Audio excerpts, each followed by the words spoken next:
Hello সবাইকে, আমি প্রিয়া। আমার ভিডিওতে তোমাদেরকে অনেক স্বাগত।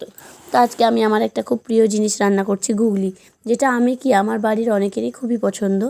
তো আমি গুগলি তো পরিষ্কার করে ধুয়ে নিয়েছি, তারপরে নুন হলুদ দিয়ে সেটাকে ভেজে নিয়েছি। তো ভাজার পরে যে তেলটা ছিল সেটাতে আরও কিছু তেল দিয়ে আমি আলুটাকে দিয়ে নেড়ে নিয়েছি। আর আলুটার ওপরে আমি রাঁধুনি ফোড়ন আর পেঁয়াজ দিয়ে দিয়েছি, আর কিছুটা 2-3টে লঙ্কা। তারপরে নুন হলুদও দিয়েছি, তার দিয়ে একসাথে নেড়ে নিয়েছি।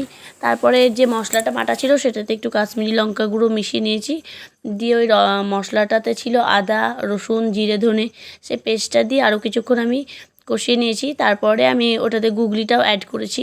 তো গুগলিটা দেওয়ার পরে কিছুক্ষণ আমি নেড়ে চেড়ে, আর যে ঢাকাটা দিয়েছি সেটাতে একটু গরম জল দিয়েছি। তো দেওয়ার পরে কী হয় যে আমাকে আলাদাভাবে আর জলটা গরম করতে হয় না। তো সেটা দেখেছি হয়ে এসছে কি না, তখন সে নামাবার আগে একটু আমি চিনিও দিয়েছি। তা আরও কিছুক্ষণ ঢাকা দিয়ে রেখে আলুটা সেদ্ধ হয়ে আসলে সেটাতে গরম মশলা ঘি দিয়ে নামিয়ে নিয়েছি। আর সেকেন্ডবার যে জলটা দিয়েছি সেটা আমার আর প্রয়োজন হয়নি। তো কেমন লাগলো রান্নাটা অবশ্যই জানিও।